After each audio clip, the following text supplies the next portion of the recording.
CEMTV wakes you up, goes through with you, welcomes you back home. It's all about you, for you. We break your day to the rising of the sun. We start you off on the positives with self-energized refilling. Hand in hand, toe to toe, in a soothing by and by. We go through your day, keeping you updated with developments around your world and your endeavors. You're better off with CEMTV. As your cheerleader, in your little winning steps, we've got your back when you're down. We lift your spirits and your sights beyond your limitations towards horizons of possibilities each day portends. With a pat on your back, we nudge you on to never think less of yourself. Go do your best, daily, leave the rest. At the end of each day, we urge you, do not give up on yourself. Do not give up on life. Anything is possible. You are going somewhere to happen one day. And when the day winds down, when you need a reliable arm of information and entertainment, welcome home to CEMTV. It's all about you.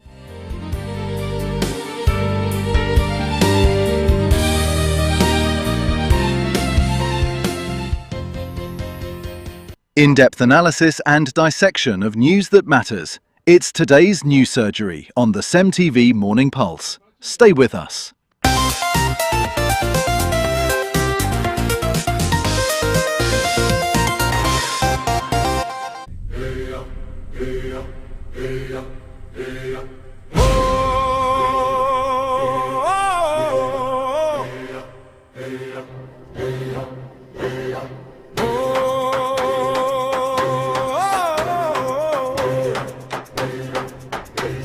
Is it time? I can't wait to see it.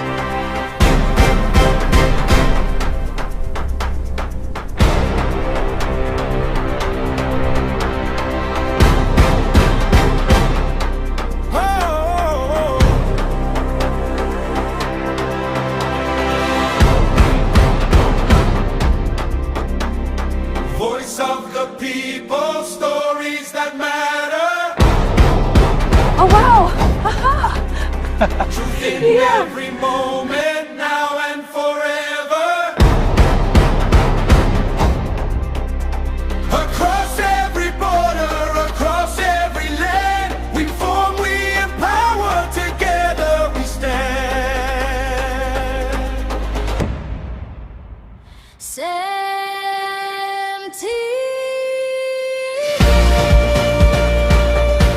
From Africa to the world,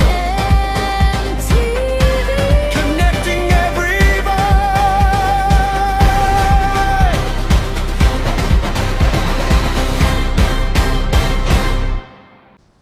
What's on your mind today? The goal by Victor Osimhen was amazing. The economy. Isn't that what's on everybody's mind? I would like to see more women in positions of authority. If you heard and saw it from CEMTV, you can take it to the bank. CEMTV, your reliable source of news, information, and entertainment.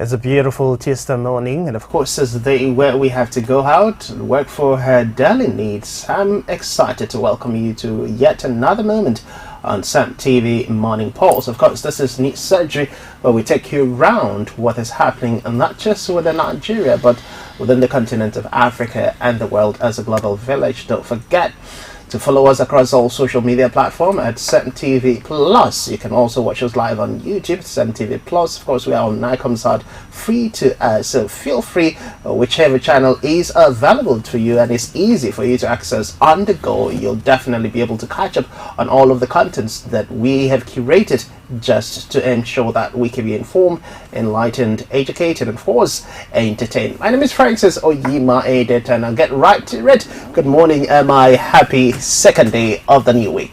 Yeah, happy Tuesday.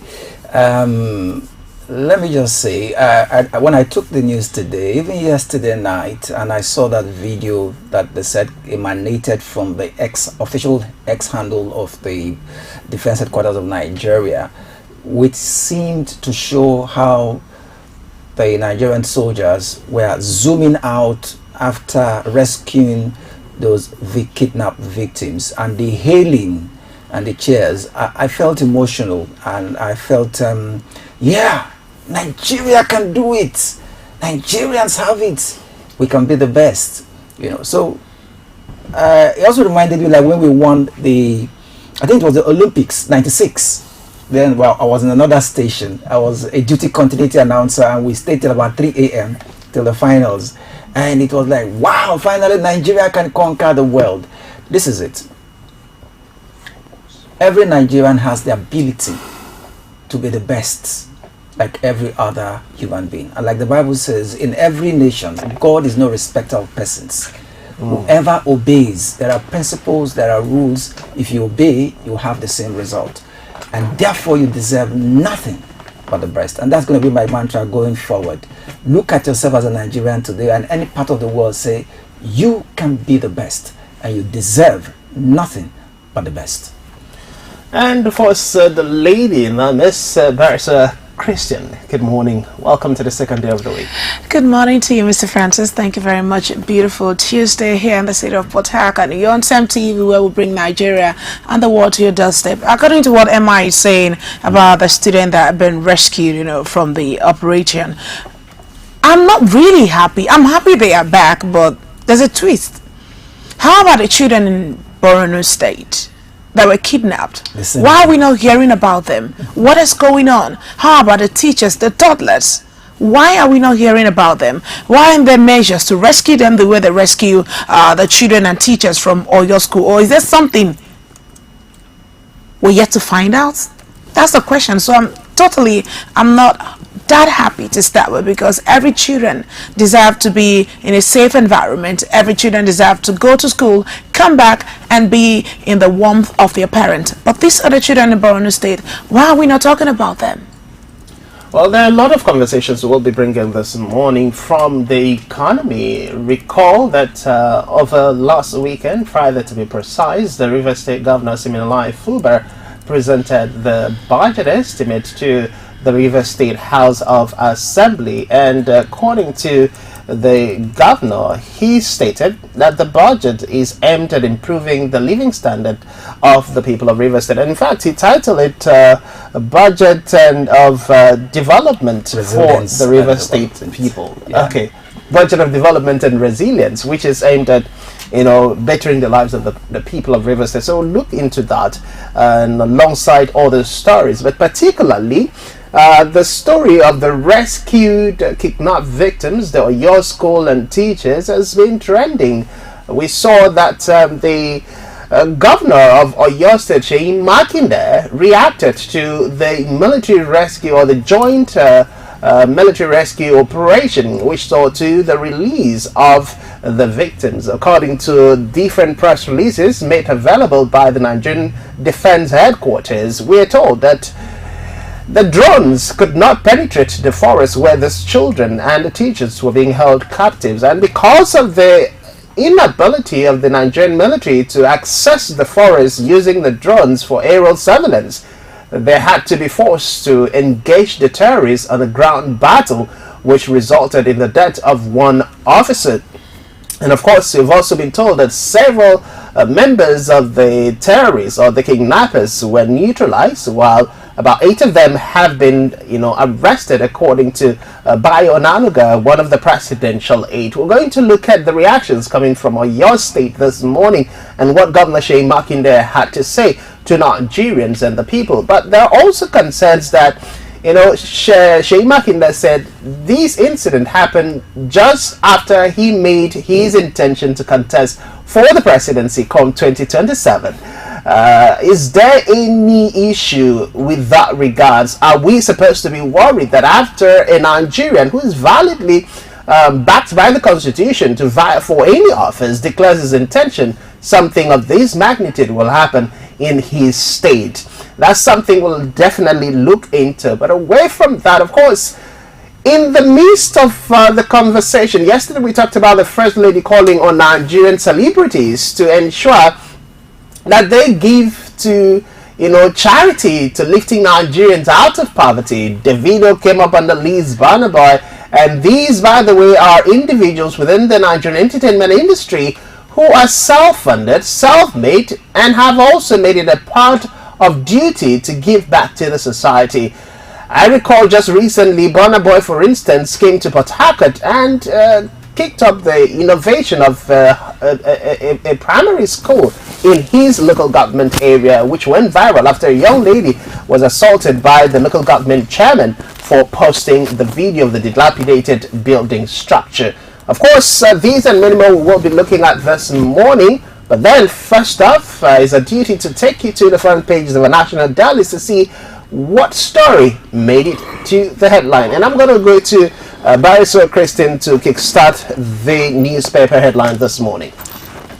Thank you very much. On the Punch newspaper this morning, the screaming headlines say Presidency slams Makinde over demand for UN probe. Still on it, Atiku ADC defend primaries as court void Mark-led Congress. You can get this on page 12 of the Punch newspaper. Federal government granted 34 trillion naira import duty waivers in 2025. This you can get on page 22 of the Punch newspaper this morning. Veterans meet CDS, demand 250,000 minimum pay for soldiers, and you can get on page 29. Above the masthead, Dangote dumps Naira, begins petrol sales in dollars. This you can get on page 22, and I'm wondering where we are headed now. Okay, still on the Punch newspaper this morning, fake agency scandal, ICPC begins probe as DG alleges threats to life. Downpour cripples Lagos flood, submerged cars and strand motorists. Let's move over to the other flip side of the Punch newspaper, where it said Nigerian STEM Olympiad champions, nobody would have known about it. When political characters trample, long await relief. And this is coming from Orire. Alright, let's move over to the Guardian newspaper. This morning, the screaming headline said opposition candidate in turmoil as INEC nomination window closes. You can get this on the Guardian page 6 this beautiful morning. Senate tightens grip on MDS as 34 trillion naira due to waiver, probe exposes revenue gaps. Oil climbs to $80 as Trump reinstates Iran port blockade, imposes 20% charge on cargo. Cancer claims over 26,000 lives daily, says WHO Health Organization report. This you can get on page 3 of the Guardian newspaper this morning. Above the masthead, PFIPC scandal, Adeyemi alleges threat to life, begs Tinubu for independent probe. Ex-Minister Uche Naji arraigned, plead not guilty and gets 20 million bail. Still on the Guardian this morning, Atiku Obi hails suspension of 50,000 WAEC NECO fee hike. Discourse protest knacks new captors revenue directive. And before we go over to the next paper, we have Makinde 6 UN probe into abduction of people teachers, which we already see the result on that. And let's move over to Liberty, Voice of Liberty this morning. Federal government suspend proposed WAEC NECO fee hike. As a Rock memo speaks fresh outbreak over alleged 44 billion naira NUPRC for division. And above the masthead, we have U.S. lobbying firm offers asylum support to PFIPC Adeyemi. And still on Voice of Liberty this morning, first year remembrance, Buhari governed Nigeria without regional bias, treated all equally, says Gowon. And still on the Voice of Liberty this morning, family associate dignitaries mark Buhari's 1 year remembrance. Court reject Shore bid to delay cyberbully trial. Let's move over to the next paper this morning, and this is coming from The Nation. The screaming headline saying principal kidnappers beat up pupils, chain teachers. This is serious. Still on The Nation this morning, appeal court to INEC don't recognize ADC congresses by MAC-led NWC. And we have here how the occupation went by GOC Makinde 6 probe. Over to you, Mr. Francis. All right, let's quickly take a look at some of the national papers, or the regional papers rather, on the African continent and see what stories made it to the front line of conversation this morning. And we're starting out from Ghana, which is the next door neighbor. And the first paper we're taking from Ghana this morning is the Daily Guide.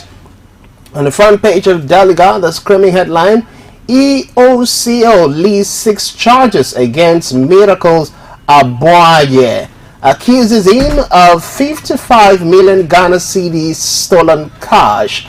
Details are on page 3. Above the masthead, Yana Abukari II dies in South Africa. Mahama Bawumia mourn him. Also, still on the front page of Daily Guide, Okataki hospitalized under police guard. We also see release ex-NAFCO boss, 6.7 thousand pounds phones, and Dame to AG. That's Dame speaking to AG. Of course, coming from Daily Guide this morning. Those are the major stories, and we move from Daily Guide to the Chronicle. And the Chronicle takes us to the screaming headline, American blogger commits suicide. American blogger commits suicide. Police deploy homicide unit to airport residential area to unravel mystery. Okiene pays tribute to Yana's legacy of peace. Still coming out of Ghana. Yaachima Watts asks court to cite Prophet Kwasi Boteng, others for contempt.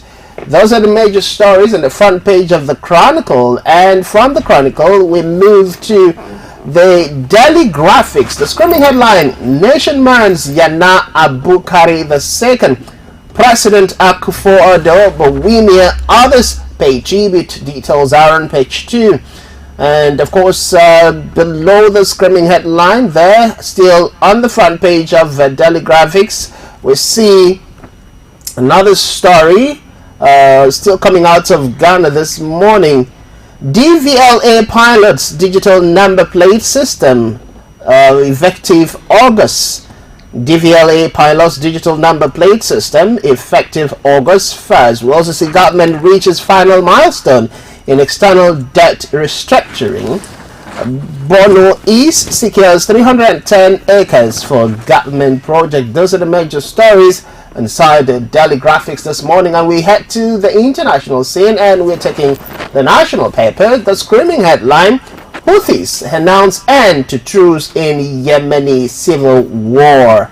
That's still an escalation within the Middle East there. Money pay respect to late Sheikh Hamad.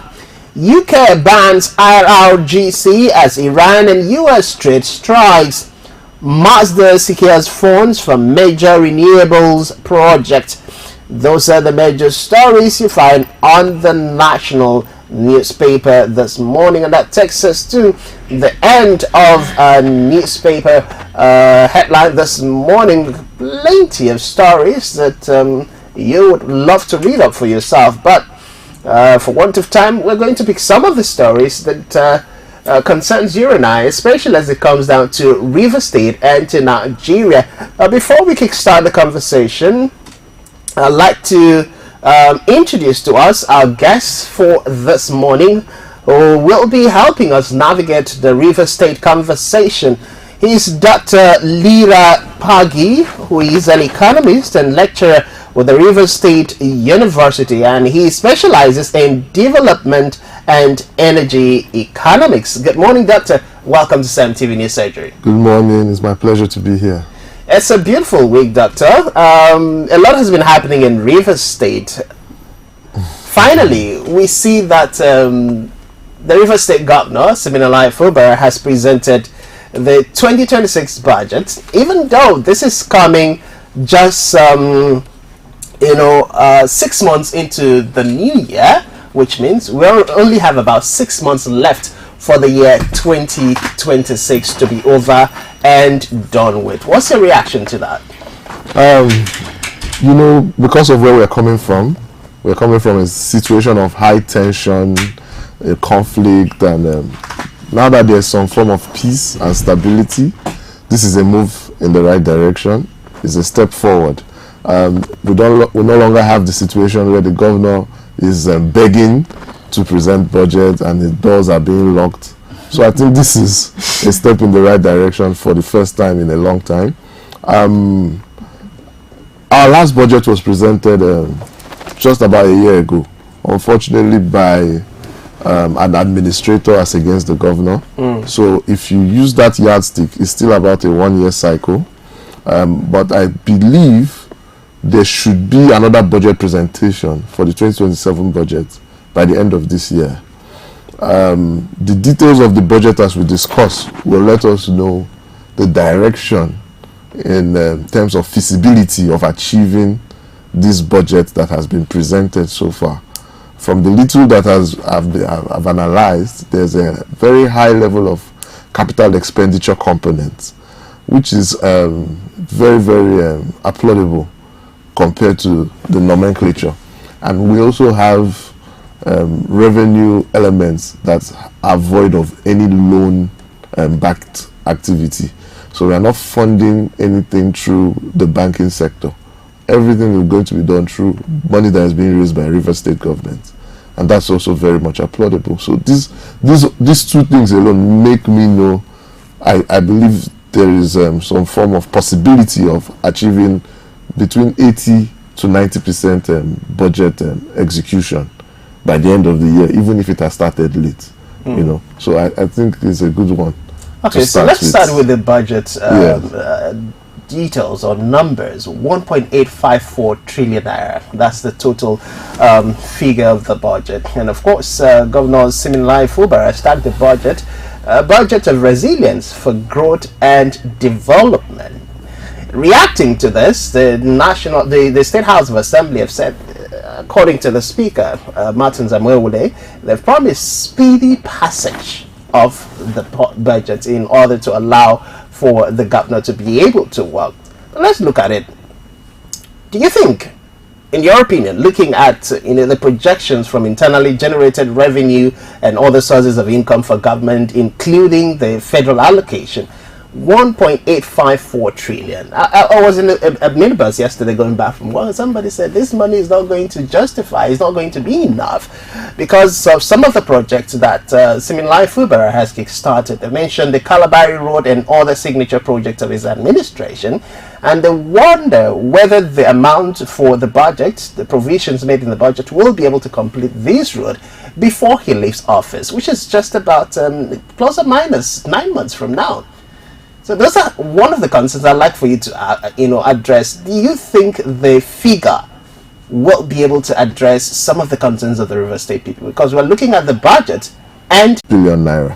Now, it also specifically says that it is committed to ongoing projects and new projects. So we don't expect that there's going to be an exact match between what is left to execute and what has been budgeted for.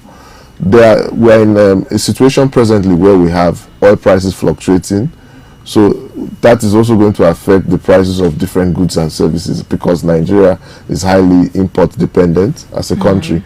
So we're going to see a situation where at the end of the year, the budget appraisal is going to show there will be some form of surplus or deficit, meaning we are still going to refinance the completion of so many projects in the next budget cycle, as the case may be. So that for me is not so much of a problem, but my joy is more of the budget is being spent on capital expenditure, road infrastructure that's going to allow for growth and development. Okay, so aside from the growth and development of River State, there are also concerns from River State people about the complexity within the governance structure. as a member of the River State community, are you concerned about the transparency and accountability of the State of Assembly, considering the long-standing dispute between them and, of course, the governor? When you say transparency, are you talking in regards to what has been budgeted for? What has been budgeted the for National Assembly? Because it's one thing for the State House to promise, speedy passage of, scrutinizing of the budget presentation and then passage of the budget bill and then sending it back to the governor. It's another thing for us to actually see it done. Looking at the fracas that has existed between these two, are you worried we might not have what the governor is proposing come to light anytime soon? Unfortunately, MI knows one of my major slogans. Okay. Economics is a beautiful thing, but for politics. So we can't eliminate the political realities from from what we are seeing today. But with where we are as a state, where we are coming from, I am actually very happy that we have crossed this milestone that we have achieved. Are there going to possibly be hinges along the way? That is definitely possible. But I think the political solution that is on ground should be able to help them navigate whatever hinges should come along the way. The only problem I would have is, or which I have with the way and manner in which the governor approached the budget, especially with respect to the National Assembly, is, from my analysis, this is the first time we're having a figure that is actually pronounced for the National Assembly in the last 10 to 15 years of River State budget.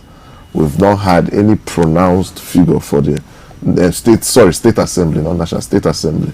We've not had a pronounced figure for the State Assembly. Now, this one that is very pronounced, I think the governor did this to show Nigerians and Rivers people, this is what I'm giving. So you know. Let it not be said behind closed doors that X amount was given and it wasn't shown to the people. So it helps to show accountability from his point of view. It's like, my hands are clean and this is what I have released. Now, what it was released for, the breakdown of that 41 billion is not yet clear. From his speech, he said, we have a lot of work to do. Speculations are obviously the building that was that had issues has to be worked on. Although we know the budget of last year also accommodated the building. True. But like I said, construction projects, cost of doing business has been fluctuating since the Strait of Hormuz has been opening and closing. So we know definitely there are going to be different kind of needs to reassess the cost of assessing these things. So we need to know the breakdown, and it's important for possibly the Commissioner of Budget or PAMSEC of Budget or the Secretary of the State Government to say this is the breakdown of what is going into the State Assembly. X is going to go for their remunerations, Y is going to go into the building project, this is going into their cars and vehicles and whatnot and the allowances.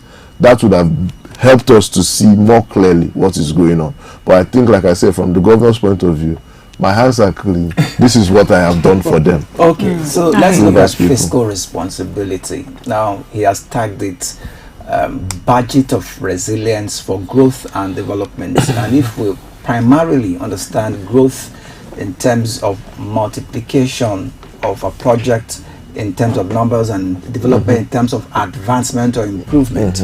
So let's look at debt over what has been allocated. Already there are ongoing projects which needs to be paid for. Yeah. And there are new ones in demand by the people. So before I ask you the other question, but let me ask on this one. I tried to look at the breakdown, and the information I got is that over $670 billion and some fraction is been segmented for capital projects. Naira, you mean? Yeah, in Naira, yeah. And then in terms of recurrent, it's over 462 billion Naira. Yeah. And then in terms of planning reserve, is over 35 billion Naira. and then the closing balance is over 12 billion naira. Now, like you said, for the capital, which ones are allocated to where? So, if already there are outstanding projects to be paid up, and there is more demand from the people, areas from the people, so do you think that the proper basics of consulting with the people to know which projects to prioritize was actually followed through? Because it's seen as a budget for the people.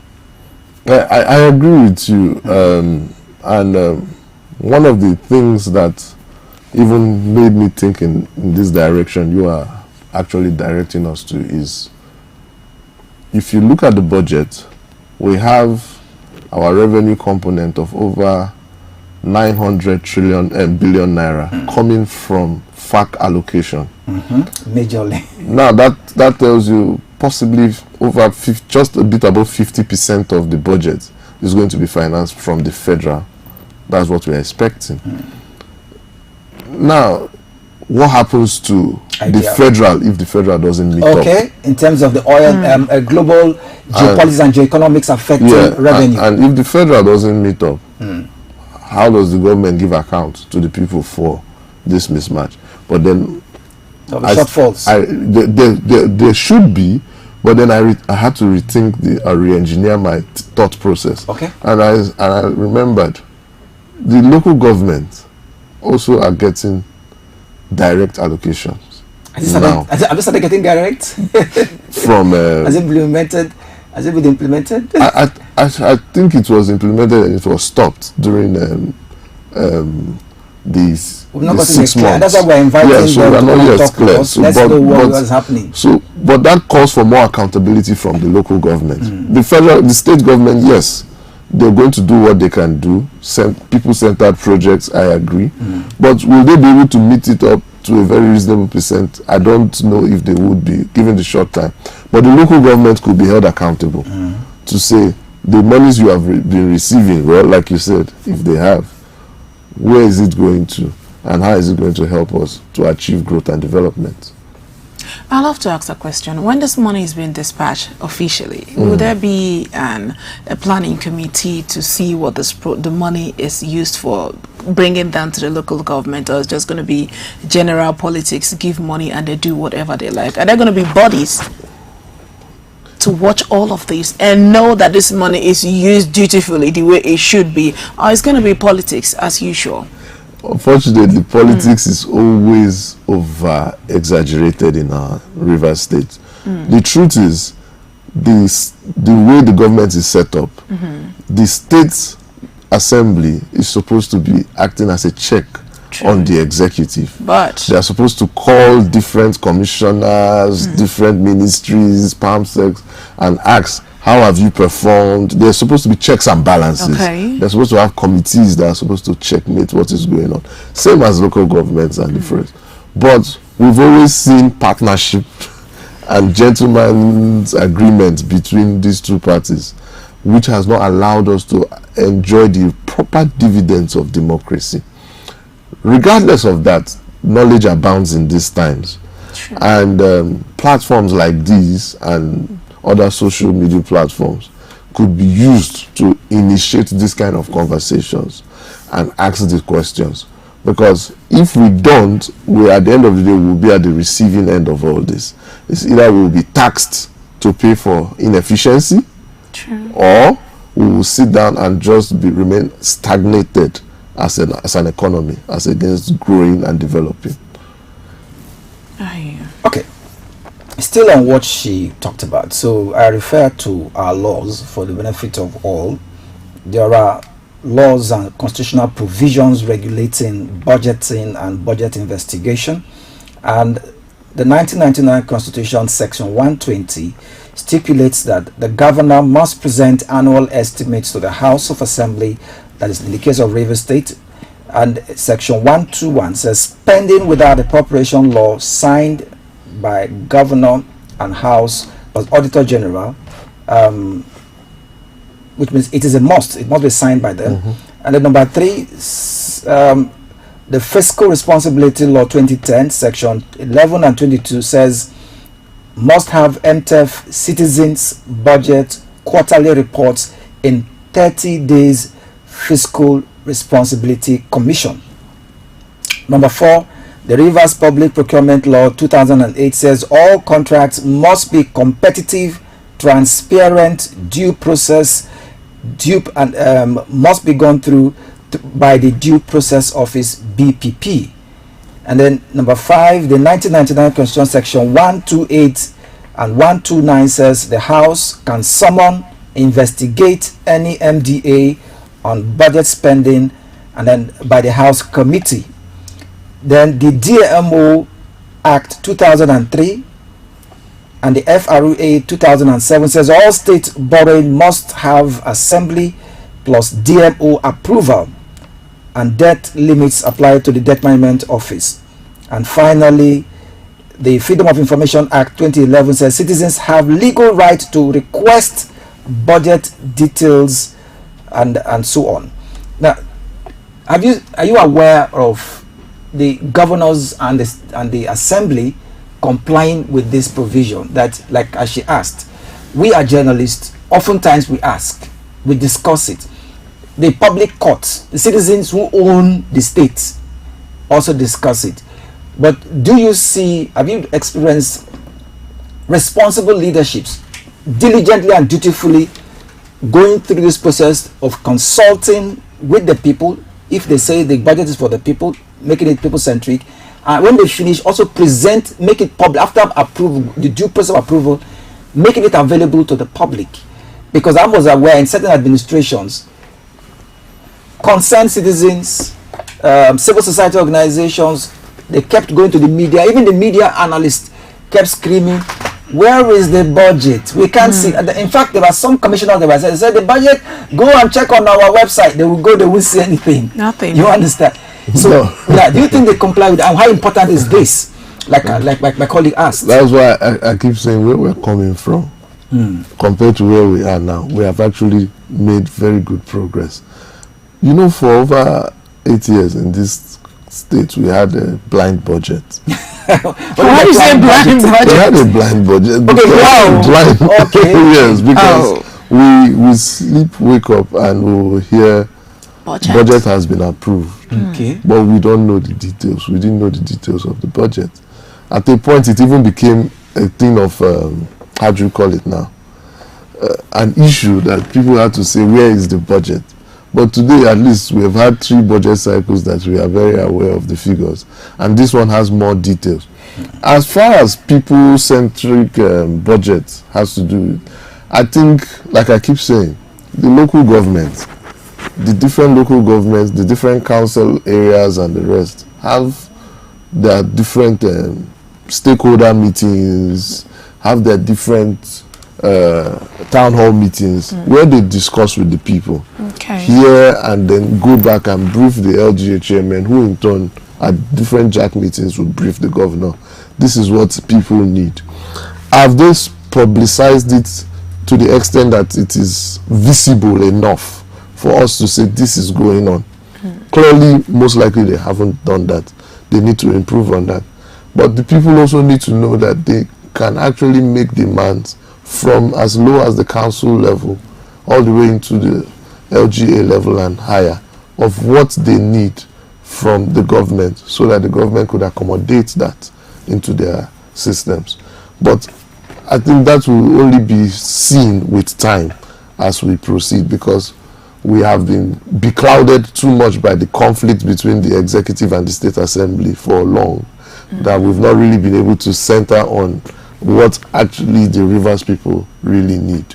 But if you look at the budget, there's a part that really excites me, which shows that to an extent the governor backlog of them, not just paying the ones that are due for the year 2026, but also as addressing the backlogs that have not been paid, debt benefits and the rest. And he raised a reasonable amount of money towards that expenditure, about 20 billion naira, which I believe should go reasonably far in that area.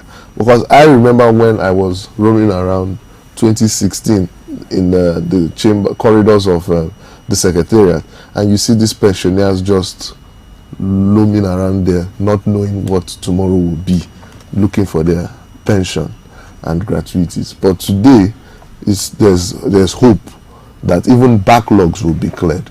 So I think that shows there is also a people-centered element in the budget, and there's also a listening governor as well. Okay, Dr. Leabari, I would love to ask, as an economist, what is the percentage allocated for job creation in Rivers State?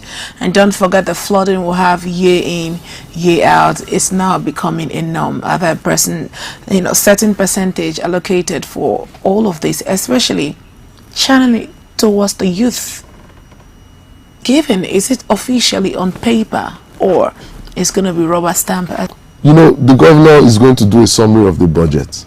The different ministries have also been given their different budgets.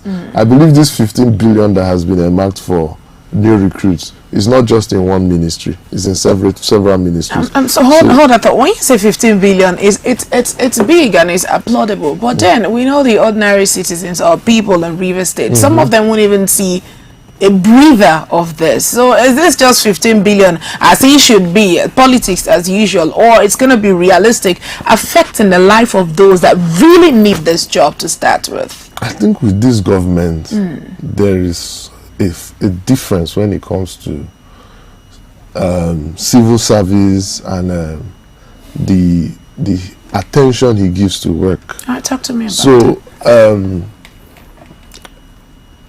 if you are, I'm not sure if you are aware, but maybe you would have heard it in one or two which he promised, and his own was about 85,000 naira, if I'm not mistaken.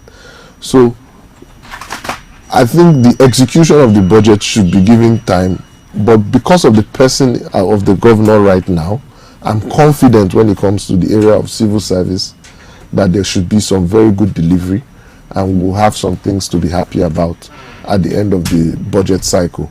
This 15 billion will possibly be shared among ministries, among the different agencies and departments, and we should see employment. In fact, this is a sign to show Rivers people should start gearing up. Employment is coming.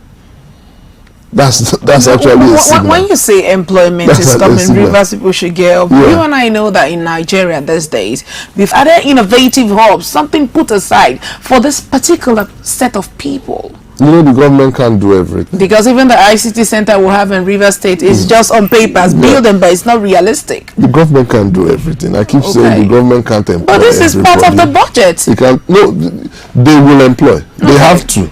Just civil servants. They have to employ civil servants, but where your line of thoughts can be accommodated, which I also was not happy with, is infrastructure in terms of power. Okay. Because most of the infrastructure that will help digitalization and innovation to grow is not just about roads. It's zero. It has to do with electricity provision, or one allocated to the power sector. It's just around one to make into the civil service, so that Rivers indigenes will be spoiled for choice. You could either work in the civil service or work in a bubbling private sector, because the private sector initiatives have been made available for them to bloom.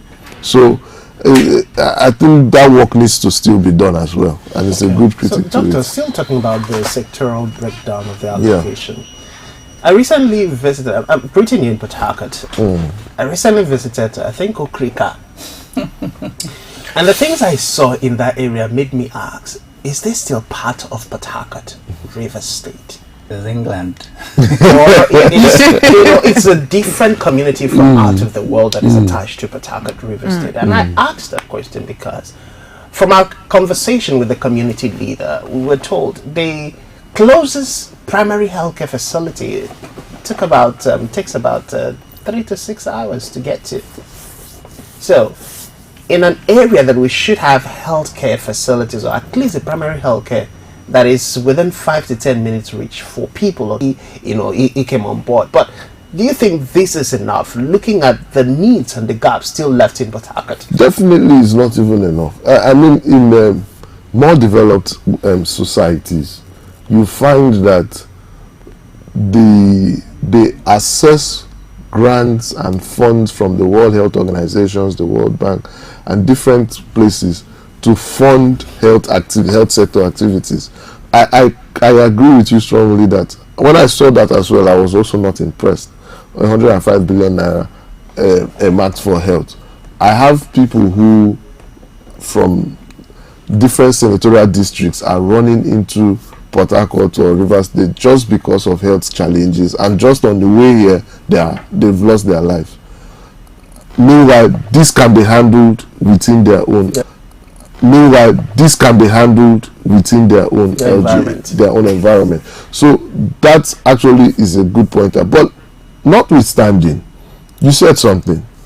You said the infrastructure in the place you visited wasn't up to the standard that you were expecting, which is why when you see one of the highest components of the budget expenditure being works and infrastructure, it shows there is hope that something could be much more, things could be much more developed within those areas.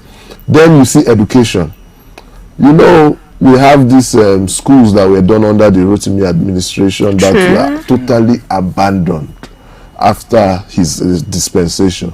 Those schools would have been much more utilized, transformed, rehabilitated, and used to train our public. Because when we're saying the government should be accountable to the people, when we're saying we're having high level of unemployment, high level of cultism and vandalism within society, check it. You'll find that this is born out of the uneducated minds of our people. But if we have education being properly done, to the extent that someone can confidently send his child to a public school who can't afford a private school and beat his chest to say my child is at global par when it comes to education, then we should be able to see results. So if within the educational sector we have over 315 billion naira budgeted for it, and if much of that amount is going into recurrent expenditure as against capital expenditure, that means we are going to be looking at employment within. But it's possible that they can sign certain projects into law that the next successive governments can take over. My colleague talked about employment, which is key. You talked about the government employing more labor, making provision for more in the civil service, which may not be ODB. And then he also talked about the potentials in rural areas. And I ask again, from poverty to prosperity, political development or developmental politics, which also talks about who gets what, where, and when, and how. We find that government after government, they come, they make budgets, they spend our money. In fact, they increase it, and this is the highest budget estimate in the history of resilience, growth, and development. And nothing changes. Like my colleague said, he's a visitor to River State, as it were. But he can see money smelling in the air. Literally money, like what Tom Hilfiger said when he went to India. I see money on the streets. Now, let me just put out a few narratives before I ask the next question. You see, I think it was, yes, at the early era of this administration, I told the commissioner in this government, I said, the previous government spent money constructing flyovers, over 100 billion naira. And one of the cry of the people was, jobs, we need jobs, we need jobs, we need jobs. And then when they claimed they employed people, it was in the civil service. How much and how many people can you carry in the civil service? No, not. Shouldn't it be that you create the enabling environment to allow the private sector to thrive so that they mop up these unemployed youths? So I suggested that, you see, along Creek Road town, there is opportunity to create a minimum 500,000 jobs and generate minimum 1 billion naira monthly as revenue. How? River State International Business Hub. From the beginning of that, if you build 1,000 shops down times 100, that's 100,000. If you make it 2-story build, that's 200,000. If you make it 3 stories chain of inter-complementary production and services within that hub, all monies generated there, there'll be car park, entertainment, food, all manner of things complementing each other there. Nobody pays cash, nobody collects cash. There are financial institutions collecting money. If you want to park, you take your ticket. If you want to rent, available, affordable electricity supply. Multiply that monthly by 5 million. 20,000 naira by 5 million. Multi-billions. Shouldn't the government, in a bid, if they genuinely want to address our development and growth, be plowing money into these areas where you will see results, tangible? It will touch on the life of every common man. I don't need to know the governor to have my source of living. I don't need to follow a politician. Hey, Oga, I hail you, I bow, your boys are loyal, then you say take. How many of that there? Go share. Landing. You understand? But as I wake up every morning, you engage me. I give an instance of when they were building what they call it, the LNG. That was a massive investment. And I thought that the government, the politicians would have learned. I learned as a citizen of this country by watching what happened there. They pumped in money there, they partnered with partners, they were trying to create a solution, and they created industry that engaged people. People trooped in from all parts of Nigeria, and they got their lives turned around. Till today, some persons are established for lives because of the government pumped in money there. And the shenanigans, backyard, all those love and stop, the touts vanished because they all went to Bonny Island to look for job, and they got areas to bring about the solutions to our need, wants, and demand, to create the enabling environment that will create economic engagement so that the employment we're talking about. Because how many people can the civil service employ? And what they go there to do is a band work on that. They're not productive, quote unquote, relatively. It's just like it's my father's right. I am from River State. I must be employed in my local government, in our state civil service. So you are an expert. Talk to us. All of the unemployed Nigerians in River State, it can only do the best it can do. Now, when it comes to this budget, the budget has already been done. The next thing is the work to be done. We've said there's going to be a reasonable amount, over 500 billion naira, going on infrastructure. But I always like to say there's something called policy infrastructure and there is physical infrastructure. Okay. Policy infrastructure can enable the ease of engaging and achieving the physical infrastructure. What do I mean? You have raised some examples and said if there were incentives that will allow shops to be built in town, employment by each worker in the shop and all that, that's fine. That's one part of it. The other part of it is the government instruments.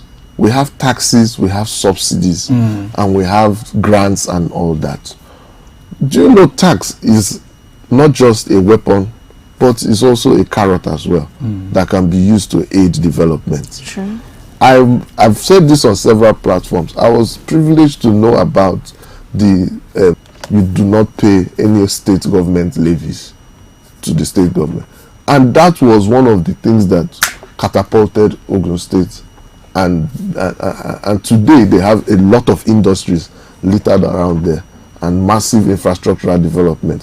Because even this physical infrastructure we are talking about, there are roads in this state that were done by companies as far back as the 70s and 80s that are still solid today. You know, so if more companies come and they also engage in such social responsibilities, that also relieves the government of certain pressures. So the policy infrastructure part to enable industries and industrialization to come back to River State, because we have unemployed youths that need to be employed. We have poverty situation. How do we use our arable land? How do we channel agric policies that will enable movements of, there is still the policy infrastructure part that can enable this budget to still be much more viable than it already is. Dr. Leirabai, I'd love to ask this question. It's been troubling me. As an economist, what's your advice on government continuity when it comes to infrastructure? He made mention of some government will leave power, like the Amechi schools. There's no continuity. Some other government will just come, I want to do my own project. This is my budget. This one that happened is past. I'm not going to continue. What's your advice, and what do you think Nigerians will benefit if there are continuity in government when it comes to infrastructure and other things? You know, I always say something. When you want to make a road in an environment or a bridge or something, there is always supposed to be a social cost-benefit analysis, right, that should be done to say, if we engage in this project, we're going to enable roads to have an increase in the income level within this environment. We put a market here. If we put a market and a police station here, we are sure banks will come. We are sure 1 or 2 schools will come. And that will allow growth and development. In fact. So, unfortunately, our leadership style has not shown that approach. We've always looked at projects from the financial value to say, this is what will be shared, this is what the contractors will get. So first of all, I think the first thing that has to be done is, for every ministry, department and agency, any project that is being undertaken, what are the social costs and what are the social benefits to the people? True. Now, tying that social cost and benefits to the needs of the people and to ensure that there is continuity, just like I said with the schools that were done by the Rotimi Amechi administration. As soon as the schools were completed, what was the delay in employing teachers and going to the next phase of the project? So projects needs to be done in a way that the different phases of the project have to be recognized and addressed within the social cost and benefits. Okay. Having achieved this phase, what is the next phase?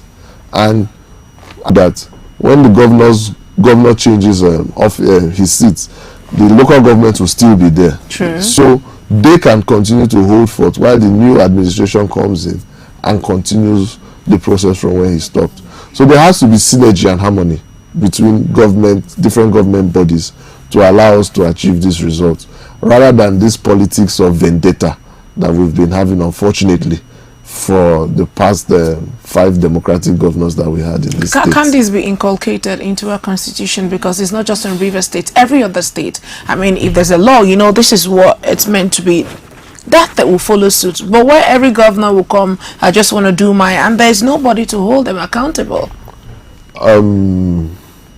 What's their name? The World Bank and IMF have been privileged to know about some of their projects in Rivers State. Okay. And one of the things they always do is they try to rope in counterpart funding from the state government to ensure if you're serious, that show commitment. you show commitment. Unfortunately, we've had some of our counterpart funding that is supposed to be done by the state government cut and stopping the funding.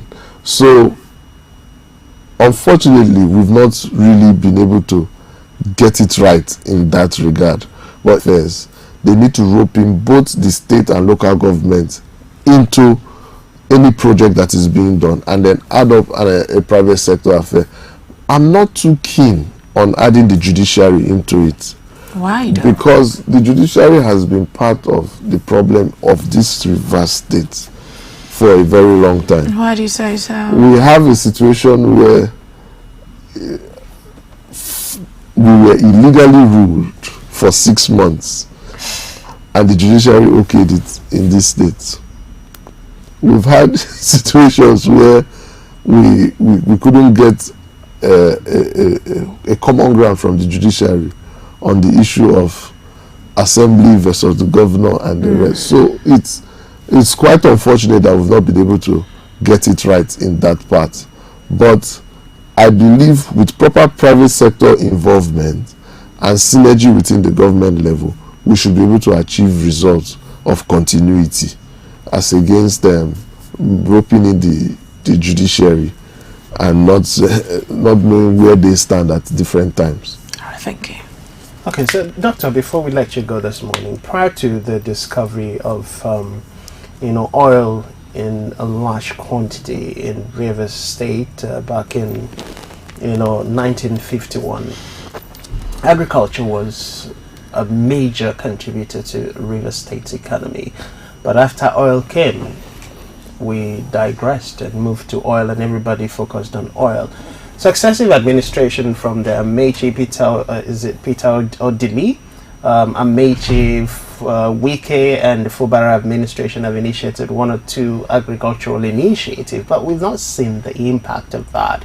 And from the Nigerian Bureau of Statistics, about 40% of River State land is arable. 40%, and that is a significant percentage. And when you look at the crops that can be grown in River State outside fishing and agriculture, it provides an alternative, a very strong alternative for internally generated revenue and a means of livelihood to the people of River State. As a parting shot, what would be your advice to Fubara's administration and the incoming administration, whoever it is that will come on board? Because the federal government have continued having conversation that we might get to a point where the oil money might not be enough to deal with the developmental challenges of the respective states. True. Even I was listening to the Aliko Dangote on an investment summit that he was having in Lagos, and he mentioned Agric is going to create the next set of billionaires in Nigeria. True. By the time you check most of his activities, the ones that have sustained for a while outside the construction, which is the cement, most of them, Dangote Sugar and the rest, are tied to the agricultural sector, and they've been able to sustain the wealth that has built what we are seeing today as the refinery.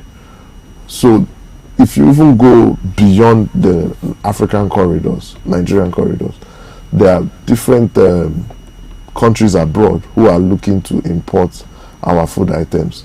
But unfortunately, we've not been able to harness that wealth. When it comes to River State, cassava alone, the proper processing of it and all the other products that could come out of it can yield a lot of wealth to our people. Wheat, corn, maize, and the rest can also come. So I think the government of River State has not really done so much in that regard. And we have things that we could harness on, which we were doing before. One of them is the school to land that we were doing, that school to land program. I think we have hammered on that issue for too long that it has still not been heard by the government. But I think they should seriously pay attention to reviving such projects. The Songhai farm, I think we overemphasized that Songhai farm on the Ogoni axis of the state to the point that we have beaten it down. So I think if it is revived, such should be replicated across different places within the state to also enable, and like you said, we have arable land everywhere that can allow us to harness this resource. So we shouldn't play with it, because food security is a reality that is already on the corridors of different symposiums and workshops. And one of the things that is challenging food security, from one of the meetings I attended in Abuja last year, I found out that the Lagos state government is already struggling seriously with food, because most of their food is coming from Ore, Axis, some parts of Ogun State, Ibadan. Those places are providing the food that Lagos state government is consuming, and that's why food is so expensive in Lagos. So we are talking about growth and development. It means industrialization is going to become a threat to food security if there is no proper planning. So there is already a market, there is land, there is available resources. We just need to harness it, and we need to be futuristic to make sure we're catching on the opportunity. All right, thank you so much, Doctor, and we really appreciate you taking out the time to speak to us this morning. It's been an enlightening and eye-opening moment. In case you just joined us, we've been speaking with Dr. Lira Pagi, an economist and lecturer with the River State University, specializing in development and energy economics. We'll take a short time out, and when we come back, CEMTV News Surgery will continue. Please stay with us.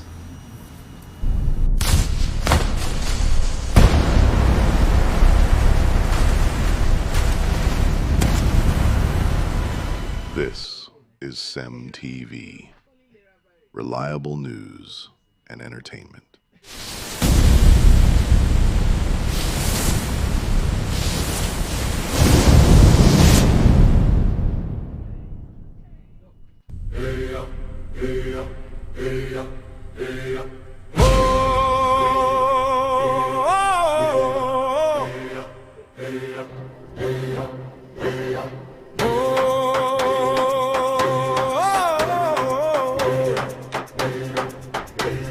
Is it time? I can't wait to see it.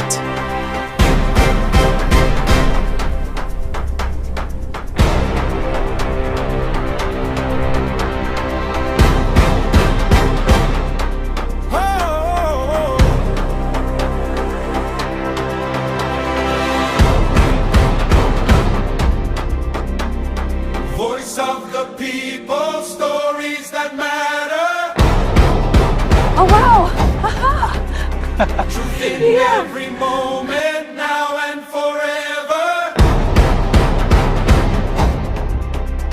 Across every border, across every land, we form, we empower, together we stand.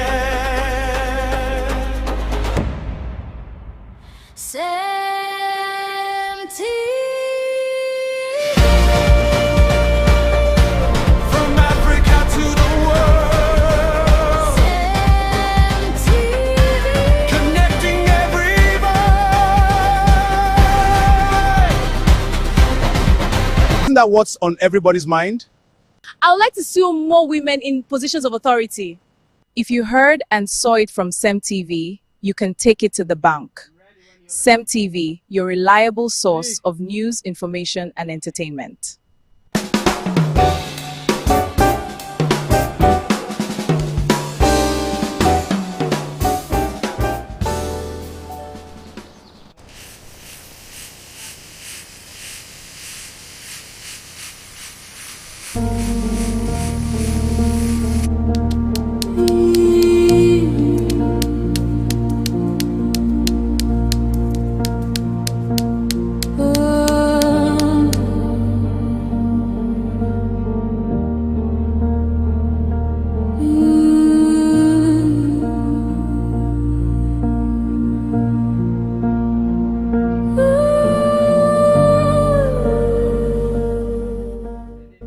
This is CEMTV, reliable news and entertainment.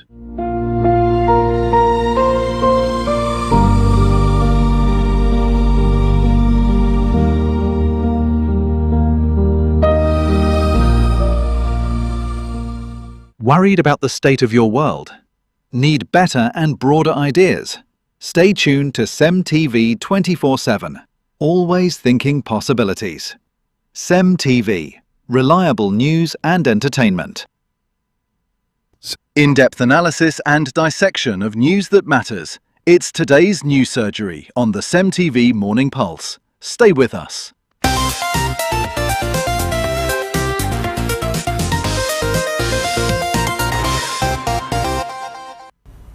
Glad to welcome you back. Of course, still more conversation on CEMTV News Surgery this morning. We head to Oyo State, where Shey Makinde has called on the United Nations and other international human rights and accountability bodies to investigate the abduction of pupils and teachers from Ahoro Esi after 56 days in captivity. And of course, according to footages posted on the different media handles of the Nigerian Defense Headquarters, which showed the activities. We've been told one military personnel was shot and killed in the confrontation that took place between the criminal element and the joint team that went to rescue the kidnapped victims. We're also told that about 8 of them, according to the presidential aide, Bayonanuga, 8 of them have been arrested, which means investigations will be ongoing.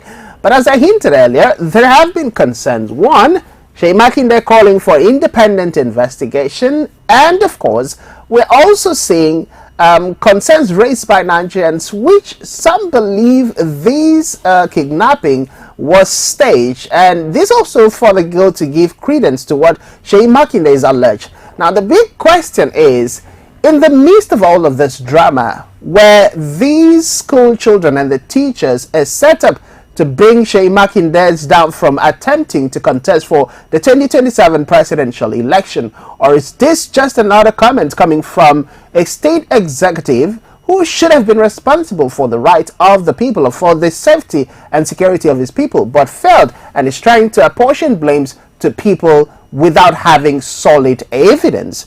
Many believe Makinde does not stand a ground to oppose President Bola Ahmed Tinubu if he heads to the poll come 2027. But of course, these are concerns that we will address and as events unfold. But let's hear Sheyi Makinde, who has welcomed the victims after they were rescued, and has also said that the Oyo State government will take responsibility for the lives of the rescued victims. My dear good people of Oyo State, today our hearts are filled with immense relief as the children and teachers abducted from the Hauro, Eshinle, and Yawata communities in Orire local government area have finally been reunited with their families.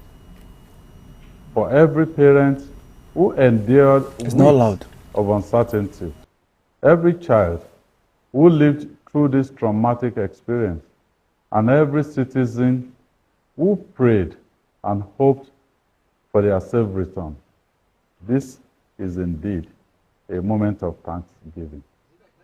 Yet, even as we rejoice, our relief is tempered by profound sorrow. We mourn the tragic loss of lives in the course of this unfortunate incident.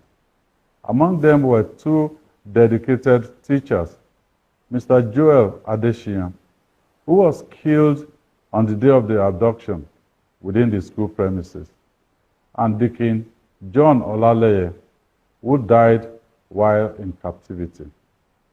Many Nigerians witnessed the horrifying video showing the brutal murder of Mr. Michael Oyedokun, a dedicated teacher whose life was cruelly cut short by these terrorists. We will never forget security personnel, hunters, and members of the Oyo State Amotekun Corps who paid the ultimate price in the line of duty. Lieutenant F.A. Isaac, Mr. Adegun Shuaibu, Mr. Isa Saliu, Mr. Rafiu Ayuba, an unnamed soldier. We pray that Almighty God grant them eternal rest and give strength and comfort to their families during this painful period. We also honor the courage of Mr. Bamidele Paul, who sustained serious injuries and is present. Sheyi Makinde, the governor of Oyo State, there speaking during the reception of the rescued victims ceremony that took place shortly after the Joint Task Force brought them back.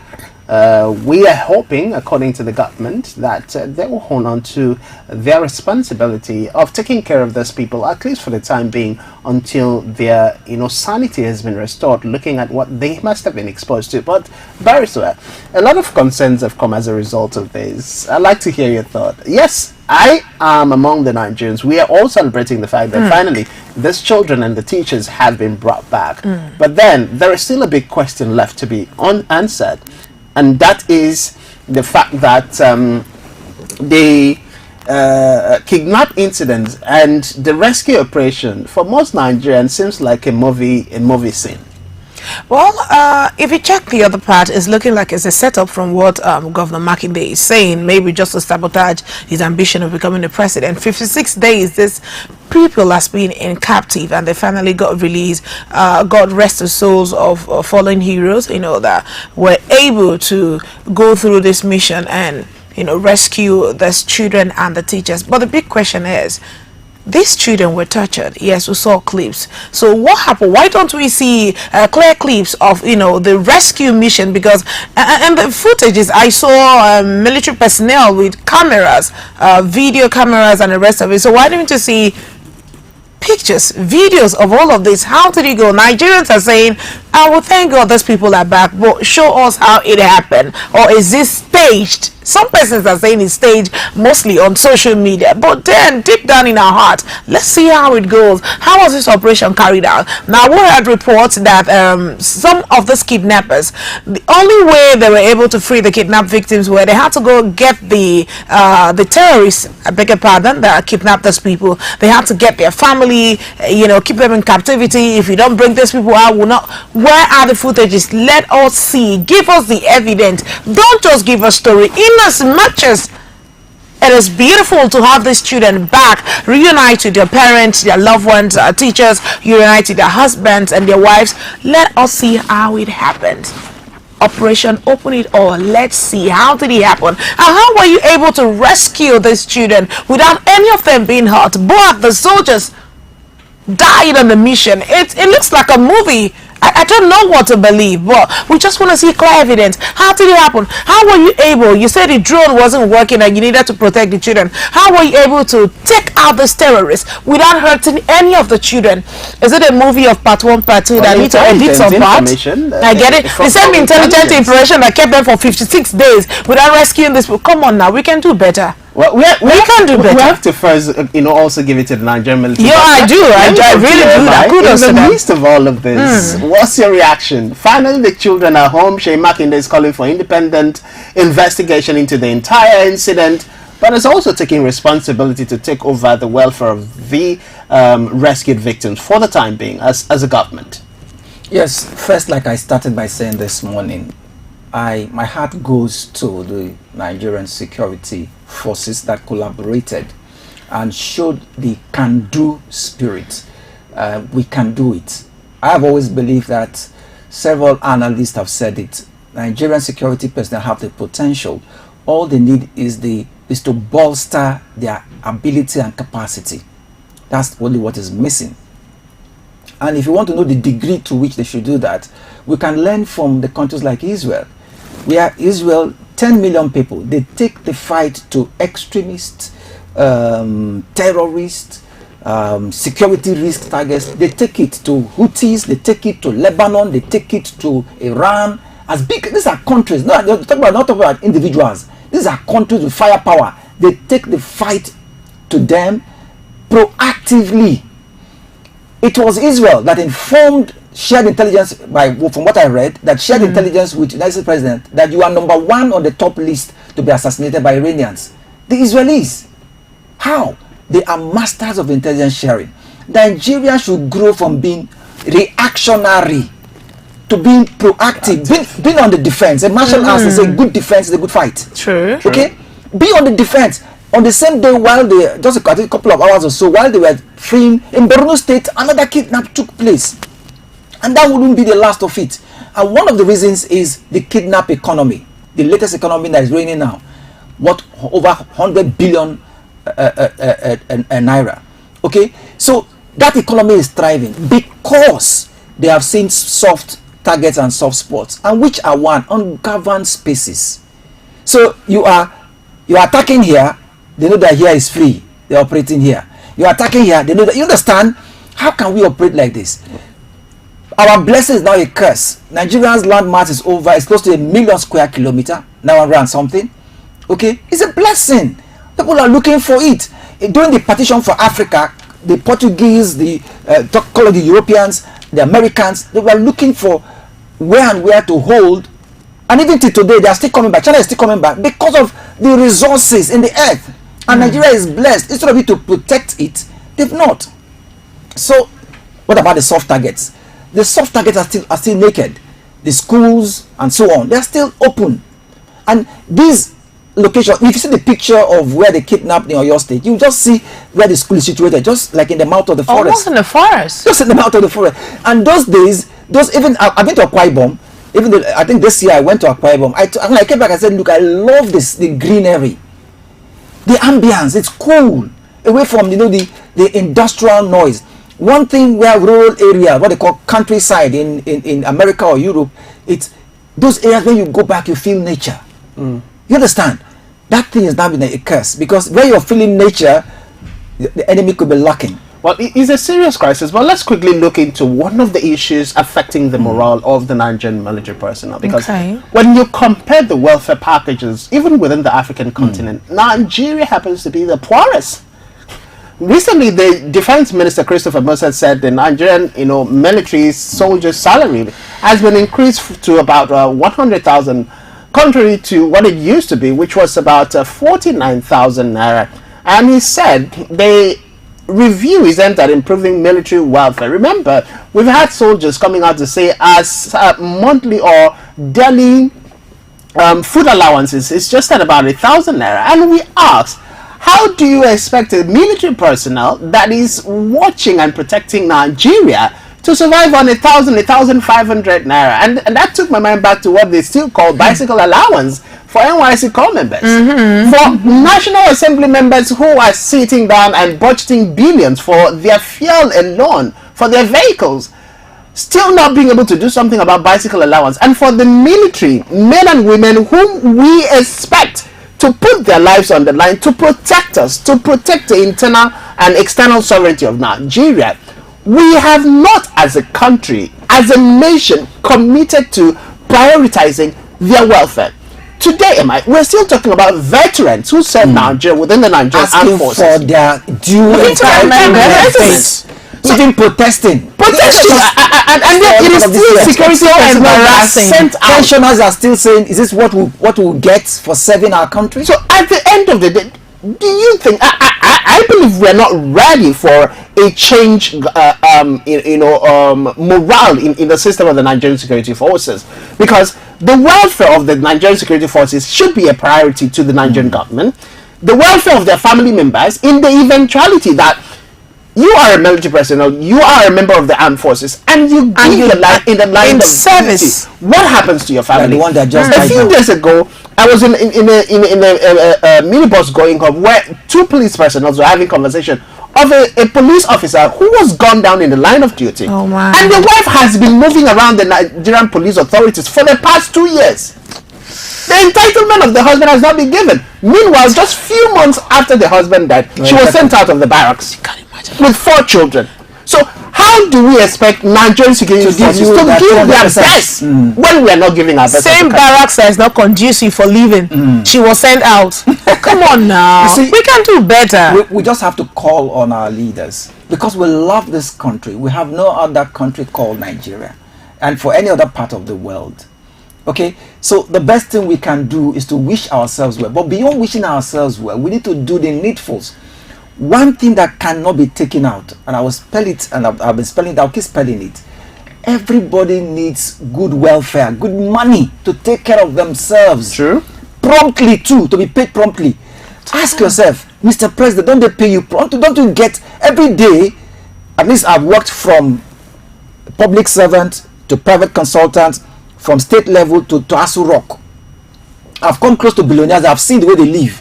They prioritize every service they give to you. They do. Is your gas car ready? Is your gas food ready? Is your gas clothes ready?